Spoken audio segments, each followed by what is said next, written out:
لله رب العالمين والصلاة والسلام على سيد الأنبياء والمرسلين وعلى آله وأصحابه أجمعين أما بعد أعوذ بالله من الشيطان الرجيم بسم الله الرحمن الرحيم لئن شكرتم لأزيدنكم ولئن كفرتم إن عذابي لشديد صدق الله العظيم.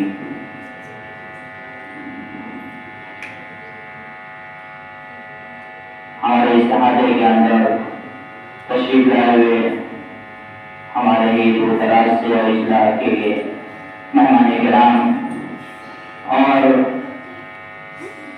اس احاطے مدرسے کے اندر تعلیم حاصل کرنے والے ہمارے نونہال بچے،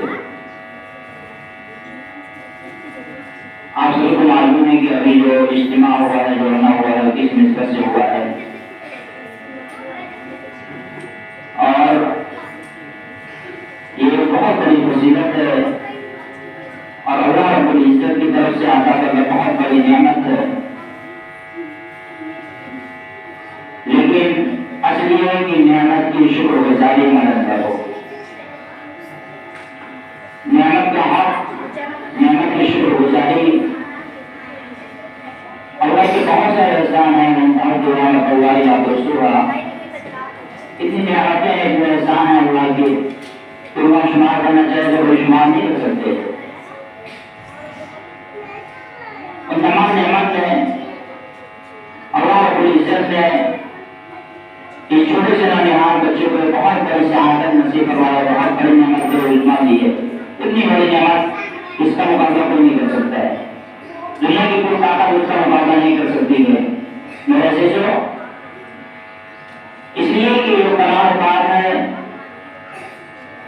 یہ کلام پاک دنیا کی کتابوں کی طرح کتاب نہیں ہے.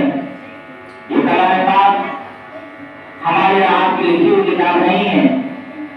یہ کتاب خود اللہ رب العزت کی ذات سے نکلا ہوا کلام ہے. اسی لیے اس کے مخلوق اور غیر مخلوق ہونے میں بڑا مسئلہ ہے. امام احمد بن حنبل رحمۃ اللہ علیہ کو جو کوڑے لگانے کا سزا دی گئی اسی وجہ سے. اس کا قائد ہے کہ غیر مخلوق مخلوق نہیں ہے قرآن. یہ اللہ رب العزت کی ذات سے نکلا ہوا کلام پاک ہے.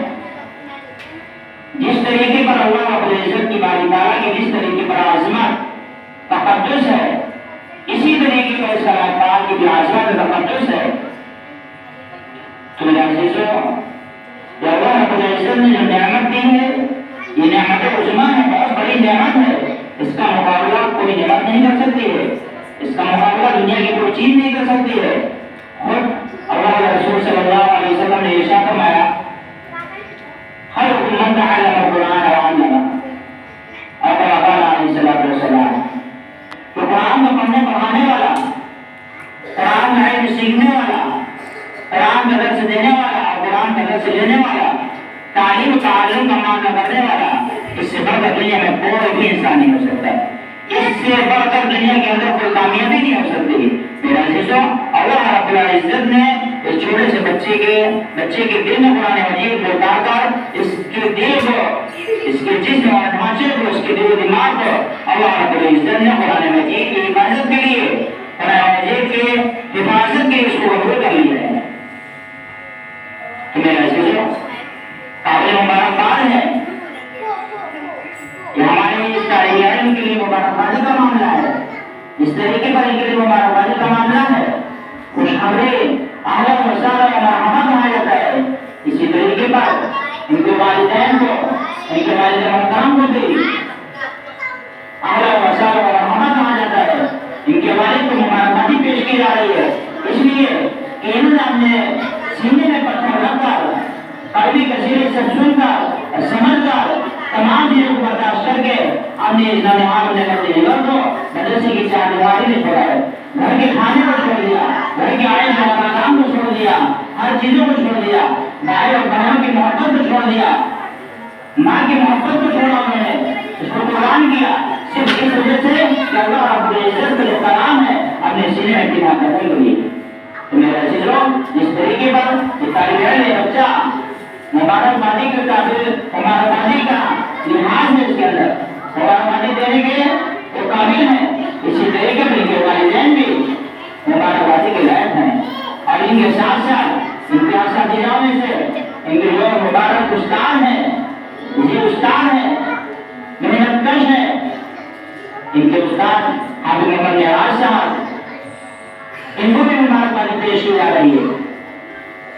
اور میرے عزیزوں، آج ایک کتاب میں پڑھنا ہو رہا تھا کہ پڑھنے پڑھانے والے جو ہوتے ہیں ان کو بہت کمتر سمجھا جاتا ہے، لیکن دنیا کے اندر ان حفاظ جو پڑھنے پڑھانے والے ہوتے ہیں ان سے زیادہ محنت کش کوئی نہیں ہوتا ہے، ان سے زیادہ محنت کرنے والا دنیا میں کوئی نہیں ہے، اس لیے کہ ان کی جو ورزش ہوتی ہے ذہنی اعتبار سے بھی ہوتی ہے، ان کی جو محنت ہوتی ہے جسمانی اعتبار سے بھی ہوتی ہے، ان کی جو محنت ہوتی ہے تکلم کے اعتبار سے بھی ہوتی ہے، ان کی جو محنت ہوتی ہے فکری اعتبار سے بھی ہوتی ہے، ان کی جو محنت ہوتی ہے مزاج سے دوسرے تک ہوتی ہے۔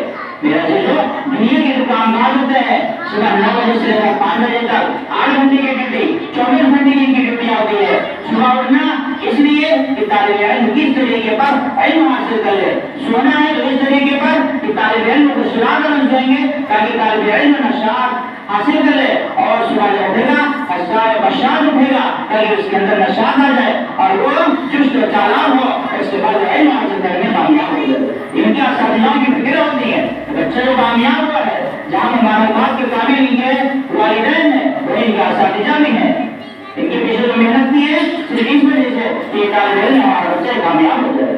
میرے عزیزوں، اس طریقے پر اس طرح کے سب ان کے لیے مبارکباد۔ اسی طریقے پر مدرسے کے اندر جن کو کھانا پکا کر دے رہے ہیں وہ بھی مبارکبادی کے لائق ہیں، اس لیے کہ ان کے حفظ کے اندر قوت پیدا ہو جائے، ان کے حفظ میں قابل مکمل طور پر تمام چیزیں آ جائیں، ان کی تربیت ہو جائے، مدرسے میں صحیح وقت لے سکے، اس لیے ان کو جو ہے تمام چیزیں سے پال رکھا گیا ہے، اس میں طعام بھی آتا ہے، کھانا پینا بھی آتا ہے، جو مدرسے کے اندر کھانا پینے کا انتظام کر رہے ہیں، جو مدرسے کے اندر سہولیات کا انتظام کر رہے ہیں، وہ بھی مبارکبادی ہو جائے۔ کہنے کا مطلب یہ ہے کہ اللہ رب العزت نے ان تمام کے ذریعے سے اس بچے کو آج تنگیر تک پہنچایا ہے۔ اب آگے کا معاملہ لئن شکرتم لأزیدنکم، نعمت کی شکر گزاری کرنا۔ نعمت کی شکر گزاری کیا ہے کہ اللہ رب العزت نے جو نعمت دی ہے اس نعمت کا حق ادا کر دینا۔ اس نعمت کا حق ادا ہو گیا تو پھر صحیح معنی میں شکر گزاری ہو گئی۔ ہمارا آپ کا معاملہ ہے کہ ہم زبانی اعتبار سے شکر ادا کرتے ہیں، اس کا حق ادا نہ کر کے اس کی ناشکری کرتے ہیں۔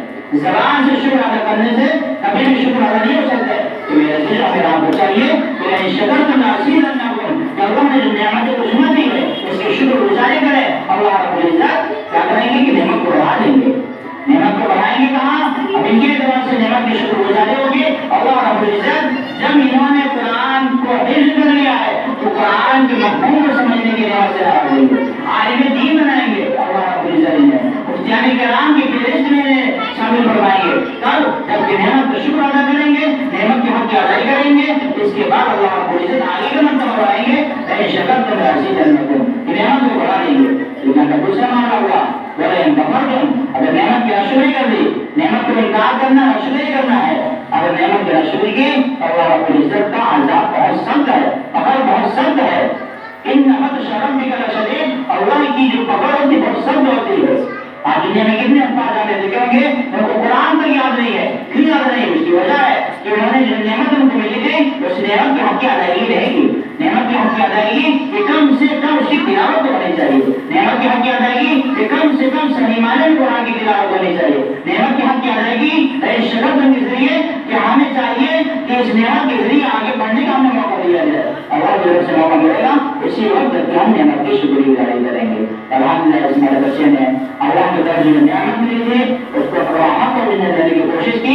آج اللہ رب العزت نے ان کے ماں باپ کی دعا سے، ان کے اساتذہ کی محنت سے اور یہاں پورے نظامیہ کی دعا سے اور نہ جانے کی چیز کی یہاں پر دعائیں لگی ہوئی اس بچے کے لیے، اور اللہ رب العزت نے اس کو پائے تکمیل تک پہنچا دیا۔ اب الحمدللہ یہ بچہ جس قرآن کو مکمل کر لیا ہے، اب آپ کے سامنے بچہ کو آیت کریمہ سنائے گا اور اس کے بعد دعا ہوگی انشاءاللہ۔